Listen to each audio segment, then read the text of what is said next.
Bonjour et bienvenue dans la quotidienne de School TV, l'émission qui vous raconte l'éducation au quotidien. Au sommaire aujourd'hui, il y a encore 5 ans, à la question de savoir si j'avais souffert du racisme en France, j'aurais probablement répondu que non. C'est à la naissance de ma fille que tout a changé. Mes années de déni me sont revenues en boomerang dans la figure. Ces mots sont de Mahir Guven, il est l'invité du Grand Oral. Dans l'Anti-Sèche, on réveille sa culture générale cette semaine sur le système solaire. Question du jour, des planètes comme la Terre peuvent-elles exister ailleurs? Réponse et explication dans moins de 10 minutes avec Alessandro Morbidelli. Et puis enfin, notre rendez-vous hebdomadaire avec Célie Luton à la devanture de la librairie aujourd'hui des livres pour les vacances, bien évidemment. La quotidienne de School TV, c'est maintenant, c'est parti, Grand Oral.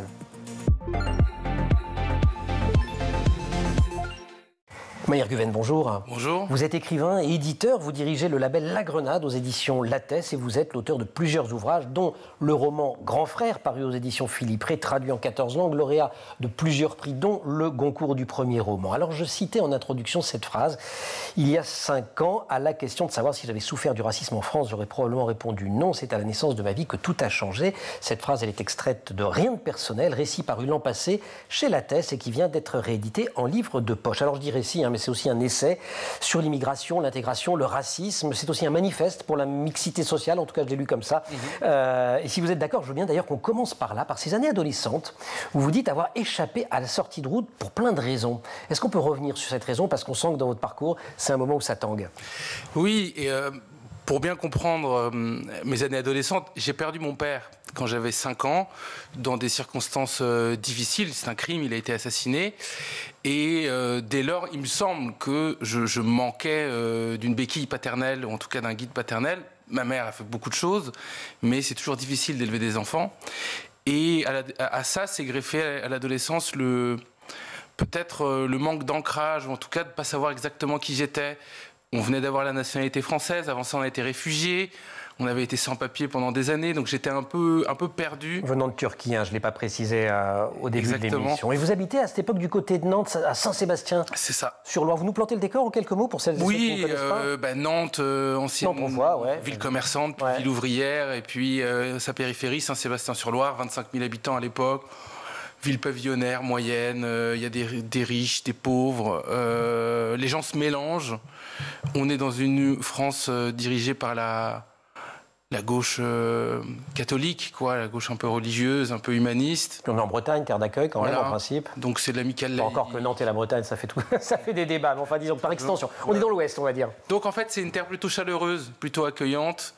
À l'abri, on va dire, de toutes les difficultés que peuvent connaître d'autres quartiers populaires ou cités populaires en France. Donc je grandis dans ce décor-là, avec ma mère, ma sœur et ma grand-mère. Grand-mère qui vous a rejoint après l'assassinat de votre père. Exactement. Et assassinat dont vous avez... Enfin, lui en meurt, mais votre mère en a des séquelles. Oui. Ça vient contre toute la famille, en fait. Ma mère a des séquelles psychologiques, mais elle a des séquelles physiques aussi, elle boite. Elle a des douleurs. Mais malgré ça, ma mère, elle a un tempérament de fonceuse. Elle est surtout guidée par comment vous dire? En fait, pour elle, la France, c'est une terre d'égalité. Et ça l'est avant même d'arriver ici. Depuis la Turquie, c'est des gens qui ont fait des études, donc ils connaissent la France par son soft power, ses lumières, ses philosophes, ses écrivains. Et elle, en fait, ici, hors de question qu'elle soit moins qu'une Française. Et encore hors de question qu'elle soit moins qu'un homme, qu'un Français. Et donc, elle s'est toujours donné les moyens de battre le sort, ou en tout cas de faire s'asseoir le sort là où il devrait être. Elle est française et se veut plus française que les Français. On reviendra tout à l'heure sur ce que vous dites aussi, notamment du rapport à la langue française. Ça a été très structurant dans votre parcours. Exactement. Mais pendant longtemps, il y a dans votre famille l'idée que ce séjour à Nantes est un séjour provisoire, que vous allez un jour retourner en Turquie. Donc vous grandissez aussi quand même dans cet inconfort-là, non? Oui. En fait, nous, on est réfugiés au départ. Mes parents fuient un coup d'État. On est réfugiés. Dans leur idée, tout ça va se calmer et ils vont rentrer. Puis ils ont un enfant, et puis 2 enfants. Puis ma mère reprend ses études. Mon père décède. En fait, jour après jour, on s'installe, on sent qu'on s'enracine. Mais pas verbalement, parce qu'il y a toujours ce mythe de l'éternel retour. Et finalement, à un moment, on obtient la nationalité française. Et en fait, on est devenu français comme ça, tout naturellement. Mais il y a cette acceptation du fait de devenir français, c'est pas automatique. On n'arrive pas un matin en se disant tiens, maintenant, aujourd'hui, je suis français. Ça arrive jour après jour, donc c'est avec le dialogue, les voisins, les discussions, les histoires d'amour, les histoires d'amitié. C'est un peu de ça dont j'ai voulu témoigner dans le livre, que c'est pas une déclaration, c'est pas en disant qu'on est fier de la France, d'être français, qu'on devient français. Et pourquoi les immigrés, les réfugiés devraient le faire et pas les autres. Vous voyez, il y a ce genre de questions que je voulais soulever. J'ai cité en introduction ce passage, vous dites n'avoir pas souffert du racisme pendant longtemps, du moins de ne pas l'avoir vécu comme tel. C'était pas le cas de votre sœur, par contre. Non, ma sœur, ça a été assez... je me rappelle très bien, j'avais 8 ans, elle en avait 3. Un jour, elle rentre de la crèche et elle pleure, et ma mère finit par lui demander « Qu'est-ce qui t'arrive ?» Elle dit « Je veux devenir blanche ». Et bon, ma mère comprend pas trop, c'est les parents des années 90, quoi, il n'y a pas encore l'éducation bienveillante. Et elle lui dit arrête tes conneries là. Tout le monde veut être bronzé et toi tu veux devenir blanche. Et puis ça dure quand même plusieurs mois. Donc ma sœur ne dort pas la nuit. Enfin ça devient assez structurant. Et donc finalement avec la directrice de la crèche, elles ont trouvé une stratégie, un truc qu'on connaît bien maintenant, s'identifier à un personnage. Donc elles lui ont dit tu ressembles à Pocahontas et ça s'est apaisé très très vite. Ouais, ce qui entre nous est un peu limite malgré tout. Mais enfin bon, si ça a marché c'est l'essentiel. Voilà. Et donc c'est vrai que ma sœur, elle s'en rappelle pas aujourd'hui de ça, mais ça a été structurant. Et je me demande dans quelle mesure ça a été structurant dans son parcours après, comment elle s'est acceptée dans la société, comment elle a accepté son corps et tout un tas de choses.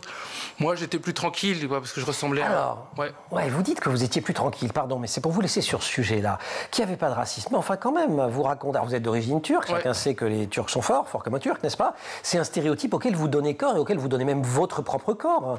Il y a d'autres moments où vous dites, il y a des gens qui se méfient de nous de manière un peu incompréhensible, on en croise. Non, mais c'est quand même du racisme, tout ça. Oui, mais à l'époque... Ce que vous voulez dire, c'est que vous ne le vivez pas comme tel. Oui, à l'époque, en fait, on estime que c'est normal.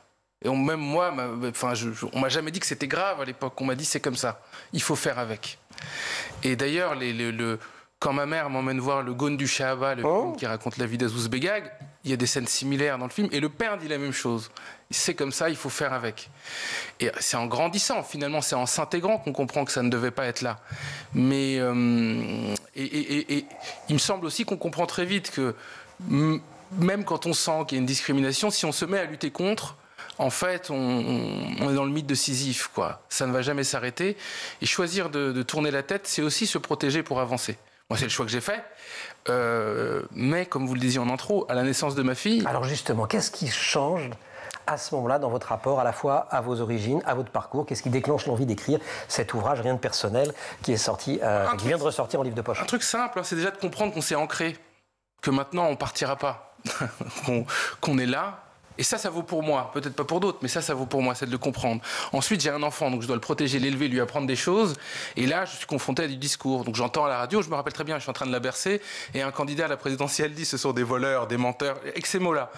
Et moi, la scène est absurde. Je regarde ma fille, je dis « mais qu'est-ce que tu leur as fait encore ? Qu'est-ce que tu nous caches ?» Et c'est vrai que là, j'ai commencé à me dire, à essayer de comprendre qu'est-ce qui s'est passé, comment on est devenu français. Des Français comme les autres, mais aussi avec leur singularité, leur particularité. Donc des Français immigrés, mais comme on pourrait être corse, breton, auvergnat, nous on est immigrés, originaires de Turquie, un peu kurdes aussi, très laïque, très athée. Ma mère, elle est même... Moi, ça, c'est toute la tradition, ma mère, la République turque, le kémalisme, ça a bien changé, tout ça. Elle est plus dure que les laïcards de France, très très dure. Parce que, comme vous dites, ça vient du kémalisme, tout un tas d'idées. Et donc, c'est cette singularité que j'avais envie d'affirmer. Et pas juste qu'on soit des immigrés, parce que dire qu'on est immigré, c'est abstrait. Vous voyez, il n'y a pas de... C'est quoi la culture immigrée? Il y a une différence entre être d'origine vietnamienne, laotienne, congolaise, turc, voilà. La France, pays qui glorifie sa langue, écrivez-vous. Petit retour à l'école, c'est quand même l'endroit où on apprend le maniement de la langue. Aujourd'hui, vous écrivez que le bon français, c'est aussi celui qui parle le bon français. France, pays, j'allais dire, qui glorifie absolument tout et qui se glorifie tout court. Mais vous dites, c'est un peu comme la Turquie, deux peuples orgueilleux. Et ça, finalement, on se sent un peu... à la maison. C'est vrai. Non, mais je m'en suis rendu compte en vivant à l'étranger, en Allemagne, où, bon, eux, pour d'autres raisons, ont moins, si vous voulez, font plus attention à l'orgueil, à la glorification. Bon, on voit où ça a amené. Ça a amené le monde à des choses dramatiques. Et c'est vrai qu'en France, la littérature, la langue est un aspect de la culture que l'on glorifie énormément. La France est un pays où il y a énormément de noms de rues, d'avenues, de collèges, de lycées, d'écoles au nom d'écrivains. C'est assez rare dans le monde. Donc, J'en ai déduit, en tout cas, de manière subjective, que c'est un peu la religion de la République. Pas la religion de la France, la religion de la République. Je veux dire par là, vous regardez le Panthéon, qui est un temple républicain, il y a énormément d'écrivains qui sont inhumés au Panthéon. Et je crois que c'est une manière de donner un pouvoir, un poids à la langue, de célébrer notre exception culturelle. Et bon, il s'avère que dans ma famille, on aime bien lire, on aime bien les livres, on aime bien la langue, on est des gens curieux. Et à un moment, vous allez plonger là-dedans. Exactement. Et ben, on va en parler juste après l'Anti-Sèche. Est-ce que dans vos lectures, il y a des ouvrages autour des planètes, de toutes ces choses-là? Pas tellement, vous avez raison de vous méfier, vous allez voir, parce qu'avec Alessandro Morbidelli, on en apprend des belles et des pas mûres.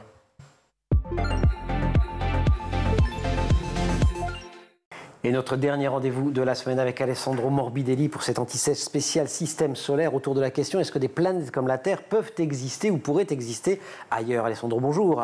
Bonjour. Vous avez vu, en fin de semaine, je vous appelle Alessandro carrément. On est intime. Vous êtes planétologue à l'Observatoire de la Côte d'Azur, membre de l'Académie des Sciences, membre associé de l'Académie des Sciences et de l'Académie royale de Belgique, professeur au Collège de France. Vous venez de publier Retracer l'histoire du système solaire, c'est chez CNRS Éditions, dans la collection de Vive Voix. Alors, si on vous a bien écouté hier, et si vous ne l'avez pas fait, je vous invite à regarder en replay l'Anti-Sèche d'hier, on se dit que pour faire la Terre, il a quand même fallu une suite de hasards absolument incroyable et qu'il est peu probable qu'on puisse trouver d'autres planètes comme ça. En fait, on n'en sait rien.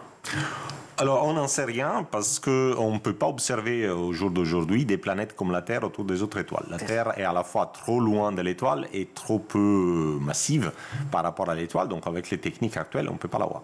Alors, l'Agence spatiale européenne va lancer un nouveau satellite en 2029, le satellite Plateau, qui a comme but précisément de découvrir des planètes comme la Terre à une distance comparable au système Terre-Soleil autour des autres étoiles. Donc, on en saura un peu plus. On se dit qu'il y a quand même un peu de chance parce que des étoiles, il y en a des centaines de milliards. Donc, voilà, des étoiles, il y en a des centaines de milliards. On est sur un système de probabilité, de galaxies. On joue 100 milliards de fois. Donc, certainement, il y a des planètes ailleurs comme de la masse de la Terre à des distances comparables qui se forment par plusieurs mécanismes. Après, la question est quelle fraction de ces planètes-là sont effectivement habitables, voire habitées. Et là, effectivement, pour rendre une planète habitable, il faut pas mal de facteurs. Il faut avoir alors déjà, il faut de l'eau. Il faut avoir de l'eau. Mais vous nous avez expliqué hier que l'eau, c'était peut-être moins générique. Ouais, c'est ça, que c'est peut-être moins compliqué à avoir que ce qu'on croyait. Mais il y a d'autres facteurs. Par exemple, la tectonique des plaques est très importante. La tectonique des plaques permet pas seulement de faire des montagnes, etc., le paysage qui est très joli, mais permet de stabiliser un peu les climats parce que elle permet de réduire ou augmenter la quantité de CO2 de l'atmosphère en réponse à la température globale de la Terre. Et les soleils s'échauffent pendant sa vie. Il était 30% plus faible au début du système solaire, il sera plus brillant dans les futurs. Et la Terre doit s'adapter, parce que sinon elle serait habitable un moment, mais pas habitable après. Donc il faut... Et la tectonique des plaques aide à ça. La tectonique des plaques aide à ça. Parce qui nous fait aussi des tremblements de terre, qui nous fait aussi des volcans, qui nous fait aussi des trucs désagréables. Ouais. Mais elle permet d'enfouir l'anhydride carbonique dans les manteaux, qui après est relâché par les volcans. Mais les taux d'enfouissement de l'anhydride carbonique dépendent de la précipitation des pluies et donc dépendent de la température, et donc à la fin ça crée un thermostat. Et la Terre donc a été toujours habitable avec de l'eau liquide à la surface, à part quelques brefs épisodes où la Terre était complètement gelée, mais assez court, pendant les 4 milliards et demi de vie du système solaire, au début que le Soleil s'est réchauffé de 30%. Alors dans le futur, le Soleil continuera à se réchauffer, et à un moment donné, il deviendra vraiment trop chaud, la Terre ne pourra plus... C'est là, alors, c'est là où il devient super désagréable, Alessandro, parce que moi je sais ce qu'il va vous raconter. En fait, on court à notre perte, professeur Morbidelli. Tout est fini, et donc déjà le Soleil en soi, il ne peut pas vivre éternellement. Donc le Soleil a encore une espérance de vie de 4 milliards d'années, il a déjà 4 milliards et demi d'années. Ouais. Sauf que la planète sera inhabitable bien avant. Et la planète deviendra inhabitable bien avant, parce que le Soleil continuera à s'échauffer, et donc même si la Terre aura fait disparaître dans les manteaux tout le CO2 de l'atmosphère, il fera néanmoins trop chaud. Ceci arrivera à environ de 2 milliards d'années. Voilà, donc ça n'a rien à voir avec le réchauffement climatique qu'on espérait, dont on a l'expérience aujourd'hui, que lui il est trop rapide, bien trop rapide dû à l'activité anthropique, mais il y aura un réchauffement climatique séculaire dû à l'activité du solaire. du Soleil. Et donc, finalement, la Terre ne sera plus habitable d'ici 2 milliards d'années. Et puis, le Soleil continuera à évoluer. Finalement, on va évoluer comme une géante rouge. Donc, le Soleil va s'enfler, son rayon va augmenter et le Soleil va engloutir toutes les planètes internes, Mercure, Vénus, la Terre. Ça sera la fin du système solaire. Ouais, on va arrêter là, de toute façon. Hein. C'est la fin de la chronique, c'est la fin de la semaine, c'est la fin de cette anti-sèche. Mais on peut, d'abord, je vais vous remercier chaleureusement d'être venu nous éclairer sur cette histoire pendant toute la semaine. Et surtout, vous inviter à lire Retracer l'histoire du système solaire. C'est un ouvrage, tiens, je vous le montre sur le de côté. Voilà, hop, si Alice nous le montre. Vous voyez, regardez, c'est pas super long, c'est écrit raisonnablement gros et surtout, c'est très compréhensible. Je suis franchement pas une bête en sciences, c'est rien de le dire, et j'ai absolument tout compris, c'est absolument passionnant. Donc je vous le recommande vigoureusement, c'est chez CNRS Éditions, Les Grandes Voies de la Recherche. Alessandro Morbidelli en est une de ces grandes voies de la recherche. Je vais pas citer tous vos titres, hein, mes médailles d'argent SNCF, si je me... SNCF, CNRS, ah, faut que la semaine s'arrête, c'est les vacances. Allez, au revoir, grand oral, la suite.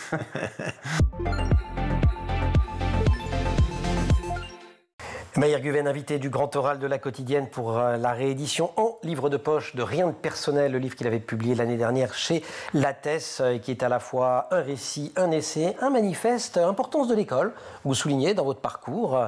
Mais alors, vous, elle ne vous intéresse pas, l'école? Moi, je m'ennuyais. Voilà. Ça n'allait pas assez vite. Je lisais dans le manuel, donc j'avais récupéré 70% des informations. J'avais l'oreille qui traînait. Pour les 30% restants. Exactement. Ouais. Et puis j'avais très très vite compris qu'il y avait ce jeu de la note et que j'avais fait une sorte d'équation en disant, bon, si je travaille suffisamment pour avoir une note que tout le monde va trouver acceptable, je pourrais faire ce que je veux. Parce que j'aimais bien rêver, moi, regarder par la fenêtre, me promener, aller jouer. Mais j'ai pris goût aux études à la fac. Vous aimez bien jouer, vous aimez bien vos copains. Ouais. Vous aimez bien le rap, le hip-hop, vous aimez la langue, ouais. Et vous rentrez aussi dans cette culture, vous dites la culture des Lascars, ouais. Mais qui a une caractéristique particulière de votre point de vue, c'est une culture française, c'est une façon de rentrer aussi et de s'intégrer. C'est exactement ça, c'est-à-dire que quand le rap est apparu avant ma naissance, mais quand il est devenu une première fois hégémonique dans les années 90, à la fin des années 90, nous, on adore cette musique, toute la jeunesse aime cette musique, en tout cas une grande majorité. Mais quand on arrive, on commence à prendre les codes, les joggings, les casquettes. Mais dans nos familles, les gens nous regardaient en disant « Mais qu'est-ce que c'est que ça ? On ne vient pas de là. » Pas du tout. Et donc c'était vu un peu avec défiance, quoi. Qu'est-ce qu'ils font ? Et j'ai essayé de comprendre quel était ce mouvement. Je le raconte dans le livre. Pourquoi ça naît ? Qu'est-ce que ça veut dire ? C'est un mouvement qui naît en France. C'est un mouvement défiant, comme le mouvement punk. Mais c'était une manière de nous intégrer à la société parce qu'on prenait la place du marginal. Finalement, il y avait une place pour nous et on existait dans l'espace social. Le film La haine le raconte très très bien. Film de Mathieu Kassovitz. Et vous le prenez en utilisant les mots, en utilisant la langue. Exactement, exactement. Et c'est un univers parce qu'on était entre guillemets les enfants des prolétaires, mais après la mort de l'Union soviétique, du Parti communiste, l'affaiblissement des syndicats, c'était un mouvement culturel qui remplaçait ça, donc qui célébrait le parler populaire. Il y a énormément de mots d'origine ouvrière ou argotique dans le rap, de vieux mots. On va dire qu'on n'en pleut plus, quoi. Disparition de l'Union soviétique, fin du maillage dans les quartiers, exactement. Notamment des réseaux, à la fois des réseaux laïques, des réseaux communistes, de tout ce qui avait structuré de l'éducation populaire. En fait, tout ça s'affaiblit considérablement. Et vous dites qu'il y a une dimension, je disais qu'il y avait une dimension manifeste dans votre livre, et elle s'exprime sur ce sujet notamment. Vous dites que l'enseignement du français doit devenir un sacerdoce, et les pouvoirs publics doivent le soutenir massivement parce que ce rôle qui était tenu auparavant par ce fameux maillage associatif, il n'est plus tenu. Exactement, exactement. Je reste persuadé que la France est telle qu'elle est. La langue est importante en France. Pourquoi elle est importante ? N'importe qui corrige, enfin les gens aiment bien se corriger les uns les autres et en fait connaître une langue quand on est immigré, réfugié, mais pas seulement, hein, quand on peut être français d'héritage, avoir grandi ici, si on a des difficultés linguistiques, on perd en autonomie dans la société. Et vous dites on se fait arnaquer. Simplement, on se fait arnaquer. Et les gens disent parfois ah mais il m'a arnaqué, c'était écrit dans le contrat. Les gens comprennent pas, c'est compliqué. Je vois bien en ce moment, il y a des jeunes qui vont balancer des choses dans les chats GPT pour comprendre un peu une convocation, je sais pas, à la JAPD par exemple. En fait, c'est pas bon, parce qu'on perd en autonomie. Et je dirais que la liberté, elle se crée par l'autonomie. La langue, c'est essentiel. Quand j'ai vécu en Allemagne, je parlais très mal allemand au départ. Et on le voit tout de suite. Vous arrivez à la pharmacie, les médicaments, c'est compliqué. Chez le dentiste, c'est compliqué. À la piscine, c'est compliqué. Vous rapportez pas le bon médicament à votre compagne ce jour-là. Et en fait, on se sent un peu prisonnier. Et donc, il y a toujours des gens qui font l'intermédiation. Moi, j'appelle ça des douaniers linguistiques. Mais soit ils sont bienveillants et tout va bien, soit ils prélèvent un impôt, parce que c'est quand même une tâche. Et donc, vous êtes un peu soumis au bon vouloir du douanier et du passeur. Et ça, je crois que c'est pas beaucoup d'argent investi. Pour le bénéfice qu'on peut en tirer Exactement. collectivement. Des douaniers linguistiques, des mains qui se tendent, une main qui se tend brise 10 000 doigts d'honneur, écrivez-vous. Vous avez plusieurs mains qui se sont tendues dans votre direction. Celle notamment des fondateurs de l'hebdomadaire Le 1, j'en parlerai, mais je voudrais qu'on commence avec André Dédé. Oui. Parce que ça, c'est une main vachement importante. Oui, c'est quelqu'un de très important dans ma vie et dans la vie de ma famille. C'est le professeur de français de ma mère au départ. Et puis, il finit par l'embaucher comme assistante. Et donc, il n'a pas d'enfant, lui, et il devient une sorte de grand-père de substitution, un grand-père local. Moi, j'avais pas mon grand-père, il était en Turquie. Et donc, il nous a ouvert au monde, aux livres. Il s'avère qu'il avait vécu en Turquie pendant 10 ans, donc ça crée quand même un lien fraternel, presque paternel, assez fort. Quelqu'un de très doux. Et c'est quelqu'un aussi qui avait connu la discrimination, mais d'une autre manière. Il avait grandi à Concarneau, c'était la Bretagne, il me parlait de ses parents qui parlaient très mal le français. Et lui, c'est un peu comme ça qu'il était devenu professeur de français. Donc j'avais un peu un modèle auquel je m'identifiais. Et il a beaucoup aidé ma grand-mère, ma mère. Et c'est important, ces mains qui se tendent. Ça fait oublier les choses. Je reviens quand même, pardon de mon insistance, à cette phrase de l'intro. Il y a 5 ans, j'aurais probablement répondu que vous n'avez pas été victime de racisme. Mais pourtant, quand vous êtes jeune étudiant, on vous refuse l'entrée dans des boîtes de nuit. À un moment, on vous conseille une orientation en voie professionnelle. Et vous constatez bien d'ailleurs autour de vous que parmi vos camarades enfants venus d'ailleurs aussi, il y en a quand même une minorité qui vont en seconde générale. Toujours à aucun moment, alors là, vous avez plutôt 18 ou 20 ans, c'est plus 14 ans. On a des colères, mais en fait... Parce que vous êtes un jeune homme en colère. Là, vous nous faites Maïr Guven, tel que vous êtes connu dans le milieu, d'être cultivé, doux, sympathique. Mais il y a des moments où il ne fallait pas vous croiser dans la rue.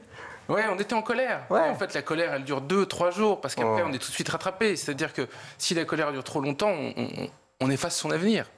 Et ça, tout le monde le comprend. En fait, on peut pas, on n'est pas accepté en boîte de nuit. En fait, il faut pas non plus faire n'importe quoi, parce que on vit dans des petites villes, tout se sait.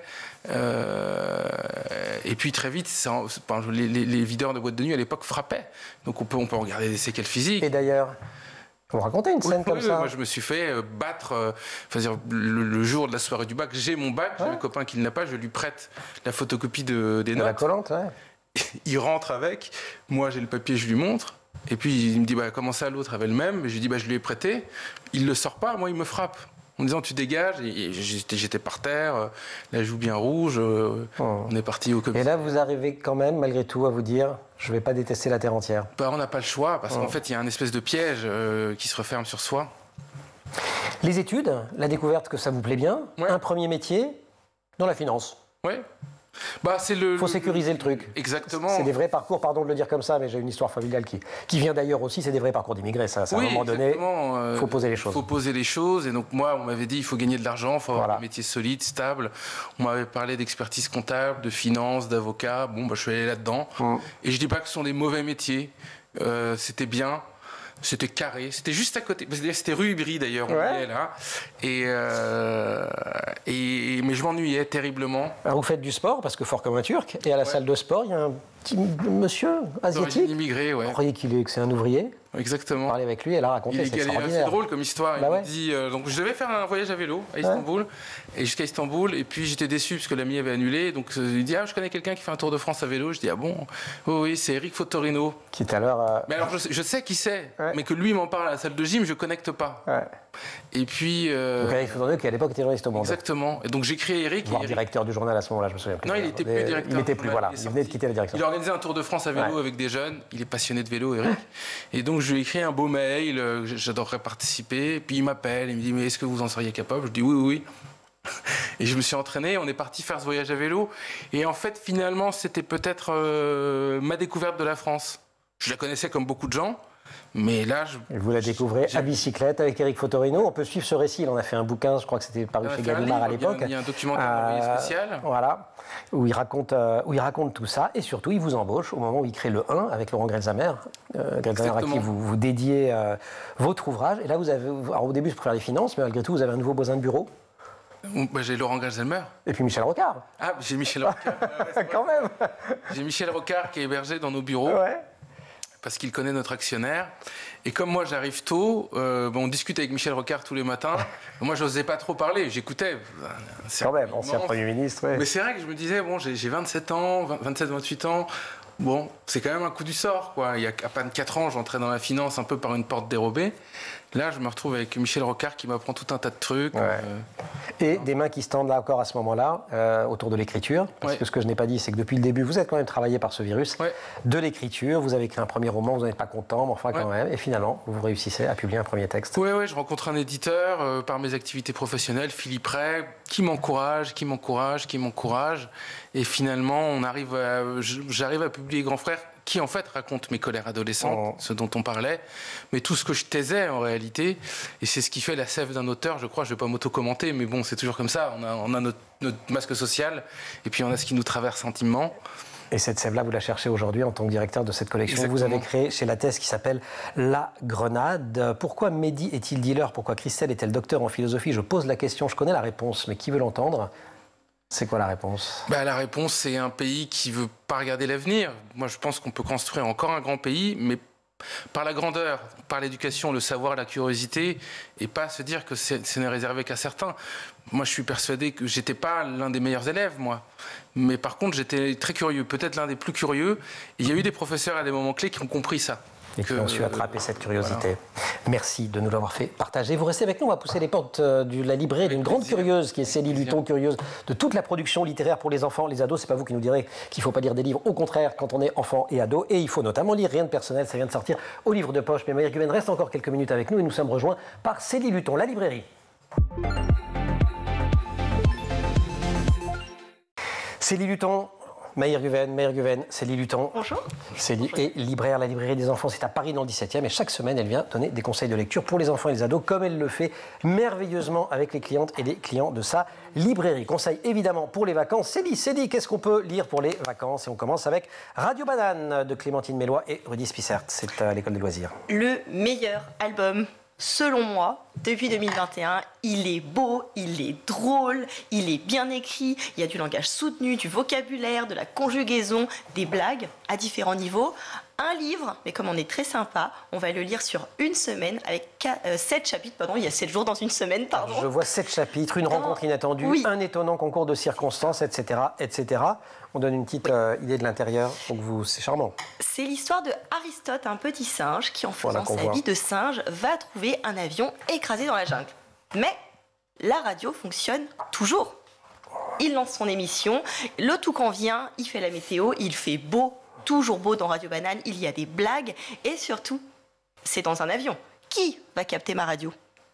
Les contrôleurs aériens qui vont la diffuser dans les aéroports. Extraordinaire. Et puis il y a plein de complices qui sont en gros d'autres animaux, mais pas que. Et tout le monde va vouloir aller voir Radio Banane, dont DJ Jambon qui va arriver et qui va faire sa promo. Et dont Manfred Pfützenreiter. Le grand couturier allemand, comme je l'appelle. Enfin, en gros.